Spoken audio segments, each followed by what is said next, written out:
खबर है मिर्जापुर से। प्रदेश संघ के आह्वान पर जनपद मिर्जापुर के शिक्षा मित्रों ने गुरुवार को मिर्जापुर कलेक्ट्रेट पहुंचकर शिक्षक से पुनः शिक्षक मित्र बनाए जाने पर जिलाधिकारी के माध्यम से मुख्यमंत्री योगी आदित्यनाथ को पत्रक सौंपा।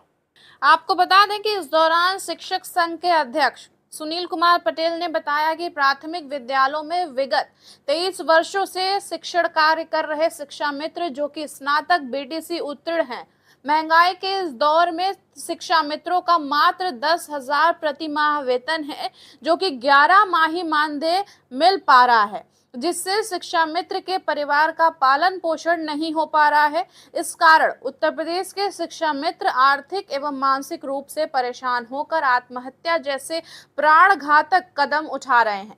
Bureau report Tipu Sultan. सुनील कुमार पटेल, जिलाध्यक्ष प्राथमिक शिक्षा मिशन मिर्जापुर। इसलिए आप लोग भारी संख्या में आए हैं। हम लोग आए हैं कि सरकार हम लोग के विषय में भी कुछ विचार करे और आज के डेट में ही हम लोग को एक आदेश के अंतर्गत सारे लोगों को जो शिक्षक बने थे फिर से शिक्षा मित्र बना दिया गया। विगत 7 वर्षों से हम लोग की सूद नहीं ली गई, 1 रुपये हम लोग को बढ़ाया नहीं गया। जो 40,000 पाते थे अब 10,000 कर दिया गया है और अभी 7 वर्ष में कहीं किसी प्रकार का सुविधा हम लोग को नहीं मिला है। हम लोग सरकार से यही चाहते हैं कि सरकार ने 2 बार कमेटी निर्धारण किया, अभी कमेटी की रिपोर्ट सार्वजनिक भी नहीं आई न लागू की गई। तो जो कमेटी 14 नवंबर 2023 को बनी है उसकी रिपोर्ट को सामने ला करके पटल पे उसको लागू किया जाए, इससे शिक्षा मित्रों की जिंदगी बचाया जाए। आज के डेट के एक आदेश के अंतर्गत पूरे प्रदेश के लगभग 8 से 10,000 लोग अभी इस दुनिया में नहीं है। कोई ब्रेन हेमरेज का शिकार हुआ, कोई आत्महत्या किया, कोई नदी में कूद गया, कोई फांसी लगा लिया, तमाम ऐसी समस्याएं शिक्षा मित्र टूट चुके हैं।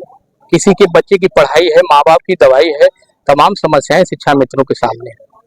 और हम लोग यही चाहते हैं कि जब कमेटी बनी, माननीय हाई कोर्ट ने भी एक सरकार को कहा कि इनकी कमेटी बना करके इनकी समस्याओं का समाधान कराया जाए, उसका भी अभी तक अनुपालन नहीं हुआ है। हम माननीय मुख्यमंत्री जी से यही मांग करते हैं कि आज शिक्षा मित्रों को बचाने की जरूरत है। प्रतिदिन कोई न कोई हमारे बीच से जा रहा है, तो कम से कम हम भी समाज के एक अंग है। हम शिक्षा का कार्य करते हैं। अपने गांव के दूर इलाके में जहां लोग नहीं पहुंच पाते हैं वहां हम अपने विद्यालय समय से खोलते हैं, समय से बंद करते हैं। हमारी नियुक्ति ऐसे समय हुई थी जब प्राथमिक विद्यालय पटरी से उतर चुका था, प्राथमिक शिक्षा खराब हो चुकी थी, तब शिक्षा मित्र की नियुक्ति की गई। हम लोग अपने गांव की, अपने समय की एक गांव के सबसे ज्यादा नंबर वाले स्टूडेंट रहे हैं। ऐसे बहुत लोग मिलेंगे कि बहुत क्वालिफाई हो जाएंगे, लेकिन अपने गांव लेवल पे हम लोग अपने गांव लेवल पे कंपटीशन करके आए थे यहाँ पे, और हम लोगों ने सारी, चाहे सरकार की जिनकी भी रही हो, कहीं न कहीं सबने माना कि शिक्षा मित्र अच्छी शिक्षा दे रहे हैं। शिक्षा मित्रों के आने से प्राथमिक शिक्षा की व्यवस्था बन गई है, लेकिन अब हम लोग की व्यवस्था बिगड़ रही है, हम लोग का घर परिवार का बिगड़ रहा है। तो हम लोग की व्यवस्था बनाने सरकार की जिम्मेदारी है। हम लोग तो सरकार के हर निपुण लक्ष्य को, हर जो भी देते हैं सब कुछ हम लोग कर रहे हैं, तो हम लोगों की भी व्यवस्था सरकार सोचे। और आज के डेट में शिक्षा मित्रों की स्थिति ऐसी हो गई है कि बस से बदतर हो गई। 10,000 मिलता है, वो भी सर्दी में 15 दिन कट जाता है, 15 दिन गर्मी में कट जाता है। बताइए, एक साल में 12 महीने होते, हमको मानदेय सिर्फ 11 महीने का मिलता है। यह व्यवहारिक है, ये नीतिगत नहीं है।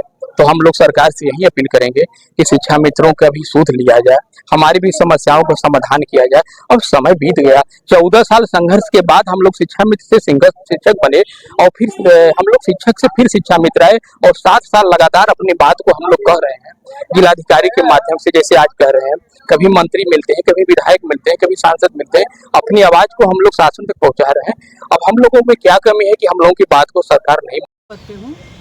और जो है हम लोग 13-14 साल से कस्तूरबा में काम कर रहे हैं, और बेहद अल्प मानदेय पे 24 घंटे की ड्यूटी, छुट्टियाँ भी बहुत कम मिलती हैं। यहाँ तक कि जो है रसोइयाँ जो दिन रात 100 बच्चों का भोजन तैयार करती हैं, और उन्हें बेहद अल्प 5-6 हज़ार रुपये जो है पूरे महीने का उनको वेतन दिया जाता है। इतना तो मनरेगा में भी मजदूर को प्रतिदिन जो है जो मजदूरी दी जाती होगी वो भी इतना जो है कम नहीं मिलता होगा। लेकिन 24 घंटे हम लोग काम कर रहे हैं, ऊपर से 3-3 टाइम प्रेरणा पोर्टल पे जो है हम लोगों की हाजिरी ली जाती है सुबह 8 बजे से पहले। और आए दिन प्रेरणा पोर्टल जो है आज तक जो वर्जन 1 से लेकर के वर्जन 21 तक वो अपडेशन होता रह रहा है, लेकिन अभी तक कोई इतना अच्छा वर्जन नहीं आया जो सारी समस्याओं को लेकर के चल सके। रोज़ अपडेट होगा, घंटों हम लोग उसमें परेशान रहेंगे, नेटवर्क नहीं रहेगा और पता चले कि एक दिन नहीं आए या थोड़ा लेट हो गया या प्रेरणा नेटवर्क की वजह से हम लोग का अटेंडेंस नहीं गया तो वेतन काट लिया जाता है। एक अल्प मानदेय पे काम करना, फिर प्रेरणा पोर्टल ऐसा वर्जन जो है जो ठीक से काम भी नहीं करता है।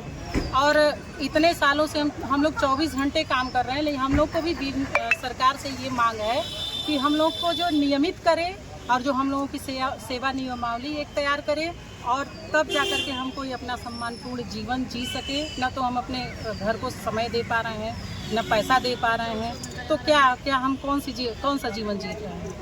तो हम बहुत परेशान हैं कस्तूरबा वाले। और इसी संबंध में जो है हमने जिला बेसिक शिक्षा अधिकारी को भी ज्ञापन दिया हुआ है और यहाँ डीएम मैडम के यहाँ भी आए हुए हैं अपनी समस्याओं और मांगों को रख करके। और सभी हम लोग आज इकट्ठा हुए हैं और अपनी कार्यकारिणी का भी एक गठन किया हुआ है आज हमने।